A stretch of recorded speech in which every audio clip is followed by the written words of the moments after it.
अमरावती शहर में लगाए गए कर्फ्यू में कुछ बदलाव किए गए हैं। शहर में दिन के दौरान कर्फ्यू में ढील दी गई है, जबकि सोमवार रात 9 बजे से सुबह 7 बजे तक नाइट कर्फ्यू लागू किया है।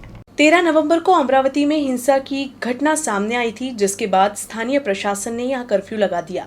हालांकि शहर के सुधरते हालातों के मद्देनजर समय समय पर नियमों में ढील भी दी गई।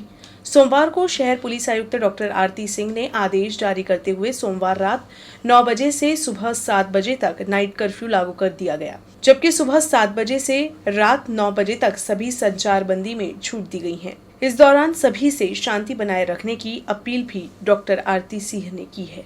अमरावती में हुई हिंसा के मामले में पुलिस ने शिवसेना के कई नेताओं को हिरासत में लिया है। इन गिरफ्तारियों में शिवसेना के जिला प्रमुख और महानगर प्रमुख स्तर के नेता शामिल है। अमरावती शहर में 12 और 13 नवंबर को हिंसा भड़की थी। 13 नवंबर को भाजपा और कई हिंदूवादी संगठनों ने अमरावती बंद का आह्वान किया था। इस बंद के दौरान शिवसेना जिला प्रमुख राजेश वानखेड़े और महानगर प्रमुख पराग गुर्दे के साथ कई शिव सैनिकों ने भी इस बंद में हिस्सा लिया था। इस दौरान सभी ने नारों के साथ भड़काऊ भाषण भी दिए। इसके बाद शहर कोतवाली पुलिस ने मामले में जिलाध्यक्ष राजेश वानखेड़े और महानगर प्रमुख पराग गुर्दे समेत 4 शिव सैनिकों को गिरफ्तार किया है। अब ये साफ हो गया है कि दंगों में शिवसेना भी शामिल थी। शिवसेना की दंगों में भाग लेने के बावजूद पुलिस पर लगातार उन्हें बचाने की कोशिश करने का आरोप लगाया गया। राज्य में जारी एसटी कर्मचारियों के आंदोलन के बीच एनसीपी अध्यक्ष शरद पवार और परिवहन मंत्री अनिल परब के बीच गुप्त बैठक हुई। इस बैठक पर अमरावती की सांसद नवनीत राणा ने प्रतिक्रिया देते हुए मुख्यमंत्री उद्धव ठाकरे और परिवहन मंत्री अनिल परब की आलोचना की है। नवनीत राणा ने कहा कि इस बैठक से ये स्पष्ट हो गया है कि 3 दलीय सरकार कौन चला रहा है। शरद पवार ने एसटी कर्मचारियों के सवाल पर ध्यान दिया तो अब आशा की किरण पैदा हुई है, जिससे एसटी का आंदोलन जल्द सुलझने के आसार हैं। साथ ही नवनीत राणा ने सरकार में विफल होने के लिए मुख्यमंत्री ठाकरे और परब की आलोचना की है। पवार साहेब याच्यामध्ये इंटरेस्ट घेणार नाही, तिथपर्यंत याच्यावर निर्णय लागणार नाही। पण आज ज्या पद्धतीने पवार साहेबांसोबत अनिल परब त्या डिपार्टमेंटचे मंत्री आहेत, ते जे मीटिंग करत आहेत, आता कुठे ना कुठे एक अंधारामध्ये एक दियेची किरण आपण ज्याला म्हणू शकतो ते दिसलेली आहे। कारण पवार साहेबांचा इंटरेस्ट याच्यामध्ये दिसलाय आणि हे सगळ्यांना माहिती आहे महाराष्ट्रामध्ये महाराष्ट्राची सरकार आणि हे कोण चालवत आहे, हा शिवसेनानी चालवत आहे, आमचे पवार साहेब चालवतात। आणि हे नक्की आहे की याच्यामध्ये जर काही होत असन एसटी कामगारांबद्दल ते फक्त पवार साहेब करू शकतात। आणि 2 तासाची मीटिंगच्या नंतर मला वाटते एसटी कामगारांची काही ना काही चांगला संदेश हा पवार साहेबांचे कडनं आपल्याला भेटेल। कारण की याच्यामध्ये अनिल परब आणि उद्धव साहेब हे फेल आहे, कारण हे निर्णय घेण्यासाठी सक्षम नाहीये। आणि जर निर्णय चांगला झाला तर मला वाटते पवार साहेबच करू शकतात। तर पवार साहेबांना सुद्धा विनंती आहे, हे 2 तासाची मीटिंग नंतर काही ना काही चांगला संदेश आमचे एसटी कामगारांचा निघन, एवढा विश्वास आमचे सगळे लोकांना आपल्यावर। शीतकालीन सत्र को नागपुर में करने की मांग अमरावती के विधायक रवि राणा ने की है। अमरावती के विधायक रवि राणा ने कहा कि नागपुर समझौते के अनुसार शीतकालीन सत्र नागपुर में होना चाहिए। उन्होंने कहा कि सत्र का विदर्भ के नागरिकों को बेसब्री से इंतजार रहता है। इसके माध्यम से विदर्भ के विकास का प्रश्न हल किया जाता है। नियमानुसार हिवाळी अधिवेशन हे ठरल्याप्रमाणे नागपूरमध्ये झालं पाहिजे। पूर्ण विदर्भाची जनता शेतकरी आहे, शेतमजूर आहे, बेरोजगार आहे, अनेक विदर्भाचे असे प्रश्न आहे जे पूर्ण ताकदीनं विदर्भामध्ये मांडून विदर्भाच्या जनतेला न्याय देण्यासाठी त्या ठिकाणी विदर्भामध्ये नागपूरमध्ये हिवाळी अधिवेशन होत राहते। ही परंपरा आहे, हे ठरलं आहे आणि ठरल्याप्रमाणे ते अधिवेशन नागपूरमध्येच झालं पाहिजे। यासाठी आमची विधिमंडळाचा एक सदस्य म्हणून माझी मागणी आहे की ज्या पद्धतीनं महाराष्ट्राचे मुख्यमंत्री उद्धवजी ठाकरे यांची तब्येत जर खराब आहे, त्यांनी जरूर आराम करावा। कारण की तब्येत चांगली असताना सुद्धा ते विदर्भाच्या कधीच दौऱ्यावर आले नाही। अमरावती जिल्हा असो, अकोला असो, वाशिम असो, बुलढाणा असो आणि या संपूर्ण जिल्ह्यामध्ये त्यांनी 2 वर्षामध्ये पाय ठेवला नाही आहे। पण त्यांना जर असं वाटते तब्येत बरोबर नाही आहे तर त्यांना मुंबईला घ्यायची जी आवड आहे ती बाजूला ठेवली पाहिजे आणि त्यांनी आराम केला पाहिजे। 3 पक्षाचे सरकार आहे, ज्या पक्षावर त्यांचा विश्वास असेल त्याला त्यांनी मुख्यमंत्र्यांना चार्ज द्यावा आणि हे अधिवेशन नागपूरमध्येच झालं पाहिजे, ही ठाम आमची मागणी आहे. हाल ही में अमरावती में हुई हिंसा के दौरान एक प्रेस फोटोग्राफर ने मानवता का परिचय दिया है। ग्राउंड रिपोर्टिंग करते समय फोटोग्राफर सईद खान ने घायल को अपने कंधे पर उठाकर अस्पताल पहुंचाया। अमरावती में हुई हिंसा में कई लोग घायल थे। कई घायलों को समय पर इलाज नहीं मिलने से कई लोगों की हालत खराब हो गई थी।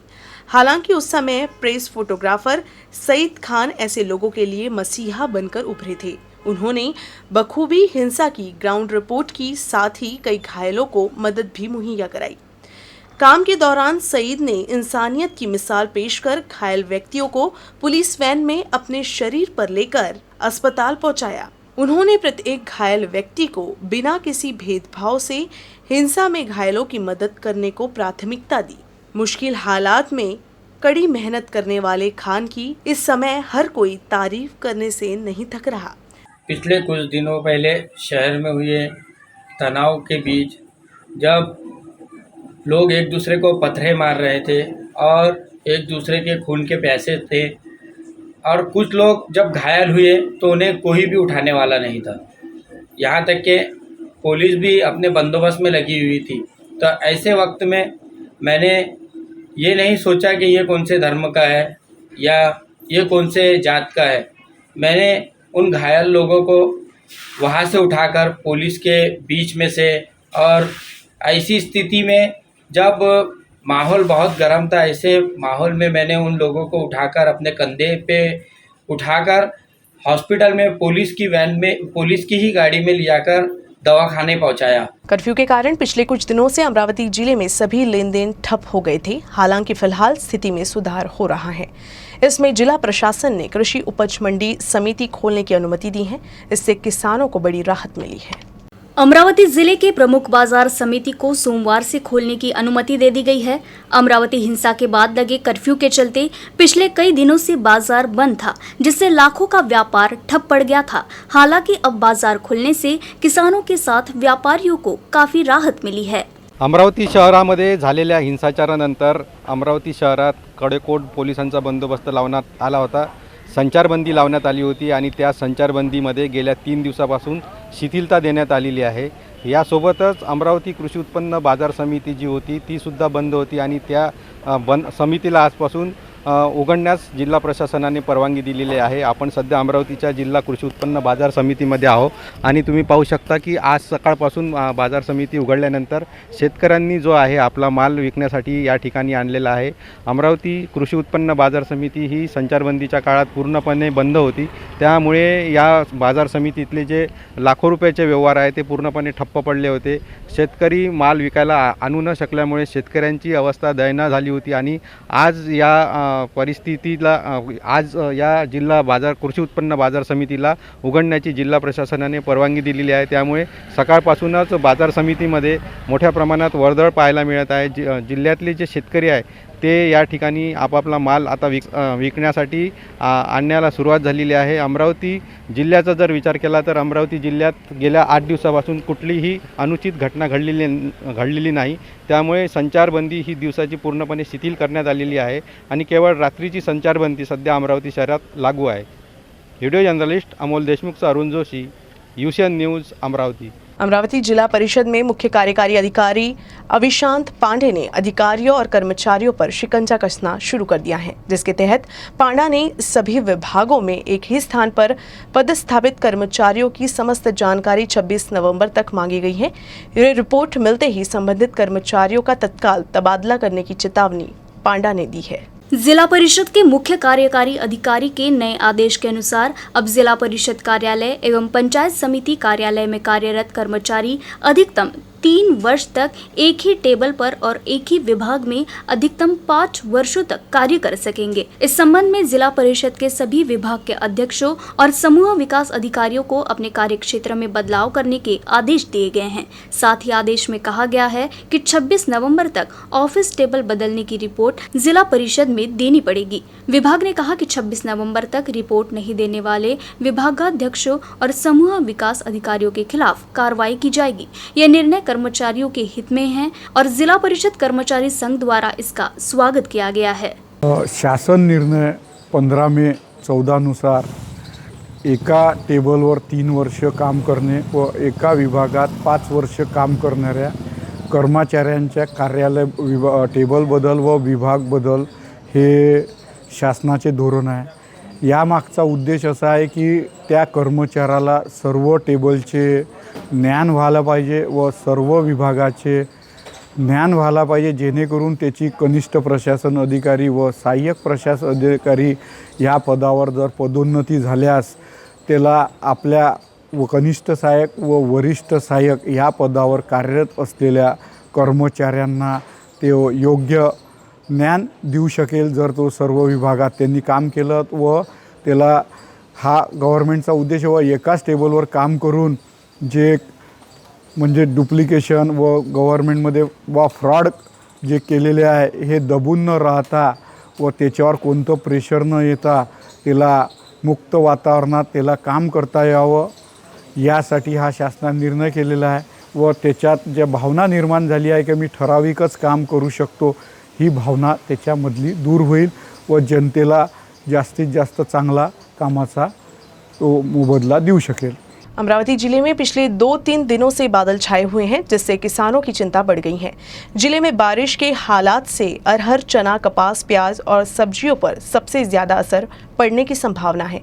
इस साल खरीफ सीजन में बारिश देर से शुरू होने के कारण बुआई में देरी हुई है। हालांकि अब बेमौसम बारिश ने किसानों की चिंता में इजाफा किया है। जिले में पिछले 2-3 दिनों से छाए बादल ने किसानों की चिंता बढ़ा दी है। जिले में हुई झमाझम बारिश से किसानों को नुकसान होने की आशंका जताई जा रही है। इस बारिश में तुअर को सबसे ज्यादा नुकसान हो रहा है और साथ ही फूलों की खेती को भी भारी नुकसान हुआ है। बादल छाए रहने से चने की फसल पर भी असर पड़ा है। इस बीच कृषि विभाग का अनुमान है कि इस साल रबी की बुआई करीब 25,000 हेक्टेयर बढ़ जाएगी, जिसमें सबसे ज्यादा चना लगने का अनुमान है। पिछले साल जिले में करीब 1,35,000 हेक्टेयर था और जो इस साल बढ़कर 1,60,000 होने का अनुमान है। यात्रा के दौरान एक नैनो कार में अचानक आग लग गई। देखते ही देखते आग ने कार को अपनी चपेट में ले लिया। गनीमत रही कि कार चालक समय पर निकल गया और बड़ा हादसा होने से टल गया। घटना अमरावती जिले के दरियापुर अंजनगांव सुरजी मार्ग पर हुई।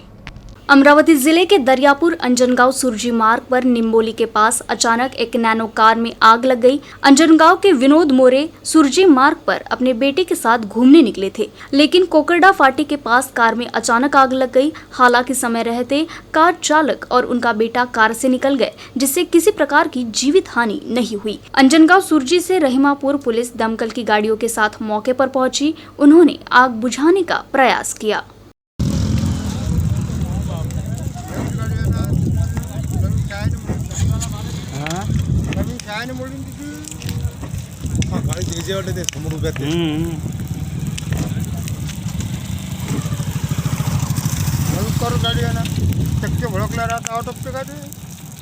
चांदुर रेलवे तहसील के जलका जगताप और अशोक नगर के बीच डामर सड़क का काम बहुत खराब गुणवत्ता होने का आरोप नागरिकों ने लगाया है। इस संदर्भ में स्थानीय नागरिकों ने कई बार अधिकारियों से शिकायत के बावजूद इसके सड़क का काम अधर में लटका हुआ है। यही वजह है कि गुस्साए ग्रामीणों ने प्रशासन के खिलाफ अपना रोष व्यक्त किया है।